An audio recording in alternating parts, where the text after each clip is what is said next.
Hi there, beautiful people, and I welcome you all to another exciting and wonderful episode of Leadership When It Matters the Most. And I remain my humble self and your host, Amusa Emmanuel.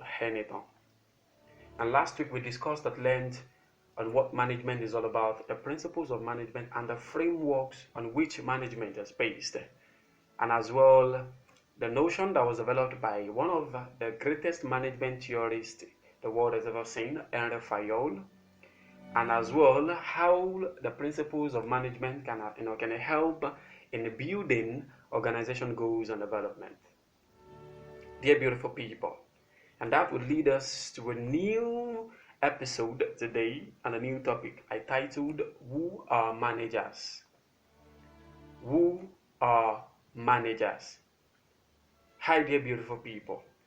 We tend to think about managers based on their position in an organization. And this tells us a bit more about their roles and the nature of their responsibilities. In contrast to the traditional hierarchical relationship among layers of management and managers and their employees. In the contemporary view, you see, top managers support and serve other managers and employees through a process called empowerment. And what is empowerment? Empowerment is the process of enabling or authorizing an individual to think, behave, take action, and control work and decision in an autonomous way. In both the traditional and contemporary views of management, however, there remains the need for different types of managers. And that is why the top managers are responsible for developing the organization's strategy and being a steward for its vision and mission. While the second set of managers, which includes the functional, the team, and general managers, plays a supporting role to the top managers and help them in strengthening their weakness and consolidating on their strength, and at the same time help them achieve the organization goals and objectives. And I'll quickly unravel the functions of the functional managers, the team, and general managers as the case may be. Now, the functional managers, these are a set of people who are responsible for the efficiency and effectiveness of an area or department in an organization. Now, this set of people or this type of manager sees to the responsibility of some particular department in an organization. For example, the accounting department, the production department, or the marketing department. Now, let us take a look at the team managers or the supervisory managers. Now, this set of people or this set of managers are responsible for coordinating a subgroup of a particular function or a team composed of members from different parts of the organizations. Now, this type of managers handle processes, they handle difficult situations, and they are given various type of subordinates to work with from different departments in an organization, and this is called tactical management. Now, the team managers sometimes work within a limited time frame because they need to achieve a common goal within a particular timeline or frame. So that is why it is majorly used for tactical management or tactical processes to handle some situations in the organization. Although we have several cases of hierarchical functions in the organizations. Sometimes if you look at some organizations where they have the line managers, the staff managers, and project managers, and you have to realize that they are still functioning. But then these managerial functions differ. For example, let us take a look at the staff managers. In contrast, you have to realize that the staff managers lead a function that creates indirect inputs. For example, maybe the finance and accounting are critical organizational functions, but do not typically provide an input into the final product or services a customer buys. So the staff managers lead a function that creates indirect input, as the case may be. Now, looking at the project manager has the responsibility for the planning, execution, and closing of any project, as the case may be. And majorly, you will find the project managers in construction industries, architecture, consulting, computer networking, telecommunications, or software development companies, as the case may be. And now, who is the general manager? Dear beautiful people, you see, the general manager is someone who is responsible for managing a clearly identifiable revenue-producing unit, such as a store business unit or a product line. But in most business and executive term, the general managers are majorly, heading production units. Now, if you might not really find general managers in consulting industries. You might not really find general managers in some various firms or law firms. But although you find them in revenue producing industries, for example, you can find them in working in entrepreneurship or various forms of businesses that has a form of processes or product line, as the case may be. But although the notion or the word general manager might not be applicable to some various industries in consult or probably consulting industries, as the case may be, instead they have the senior managers, as the case may be, who are also known as the principal consultant. But dear beautiful people, the general managers typically must make decisions across different functions and have rewards tied to the performance of the entire unit. And that is why the general managers take direction from top executive, which is why they really ought to understand the executive overall plan for the company. You see, general managers must describe their goal clearly to their support staff, which in turn, the supervisory or team managers see that the goals are being met. So dear beautiful people, you have to understand that there's a correlation, there's a relationship, there's a rapport between all these hierarchical functions of management.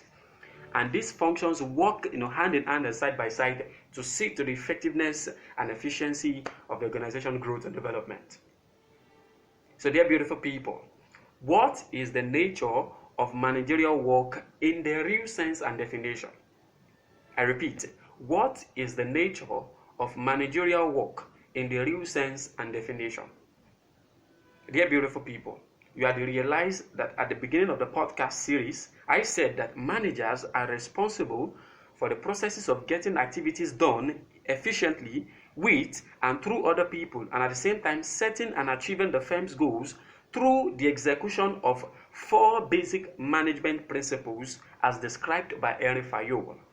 The principles of planning, the principles of organizing, the principles of leading, and the principles of controlling. And you have to realize that both sets of processes utilize the human, financial, and material resources of the organization, as the case may be. But of course, we have some managers who are better than others at accomplishing this.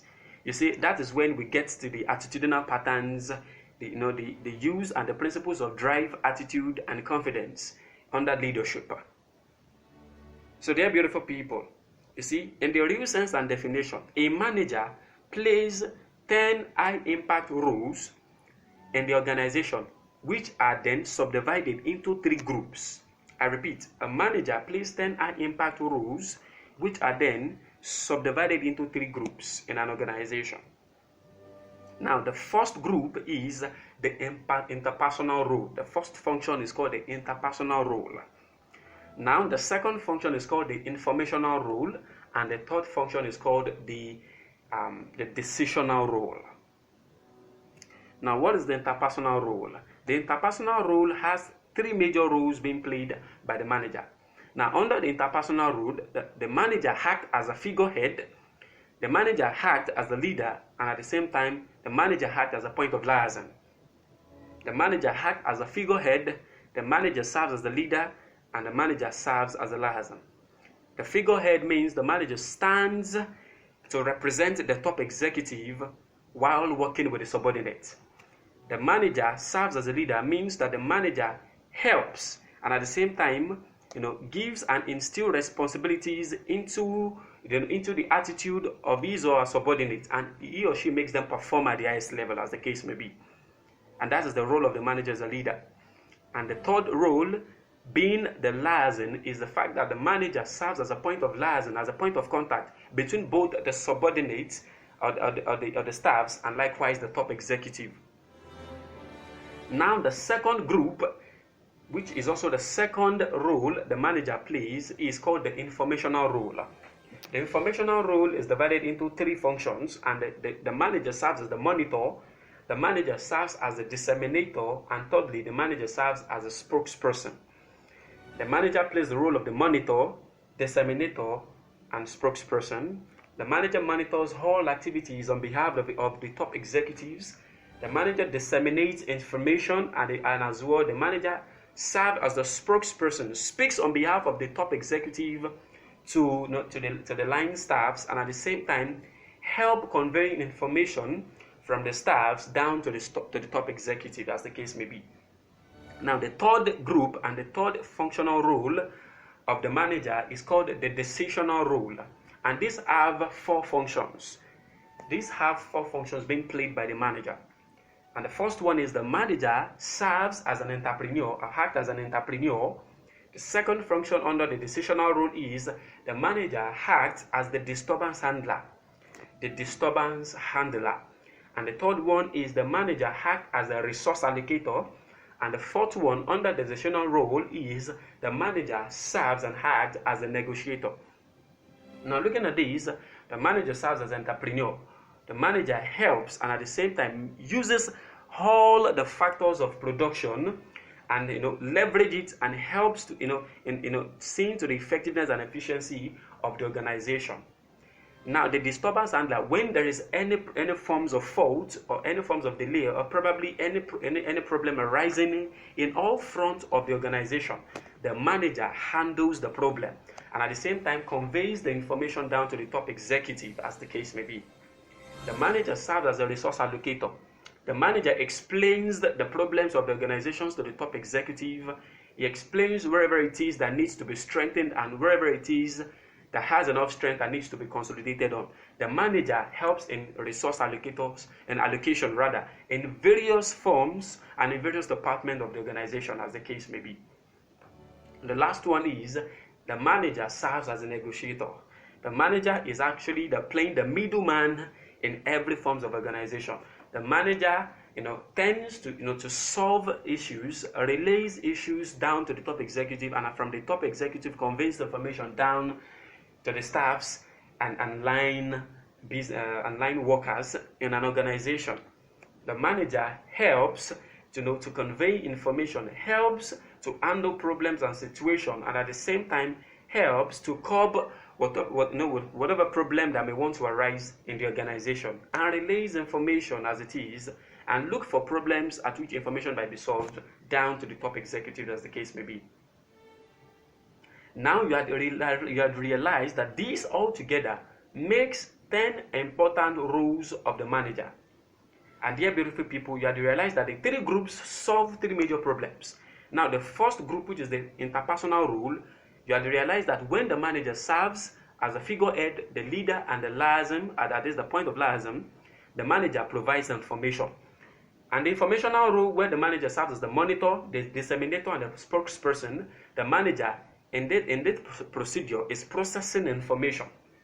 And lastly, when the manager serves as entrepreneur, the disturbance handler, the resource allocator, and negotiator, you had realized that the manager is using information. So the manager provides, process, and uses information to the development of the organizational goals and development. So dear beautiful people, in the real sense and definition, the manager is always at the center of the organization, meaning that everything rises and falls on the manager. So thank you, dear beautiful people, for joining me on this wonderful and exciting episode of Leadership When It Matters the Most, the High Impact Management and Leadership Masterclass series with Amusa Emmanuel. And I hope to see you break more barriers, set more standards, and stay on top. And by the time we meet on the next episode. And in the next episode, we'll be looking at and discussing at length on leadership, entrepreneurship, and the process of management strategy in achieving organization aims and goals. Thank you for joining me on this wonderful episode. And God bless you. Do have a wonderful day. Goodbye.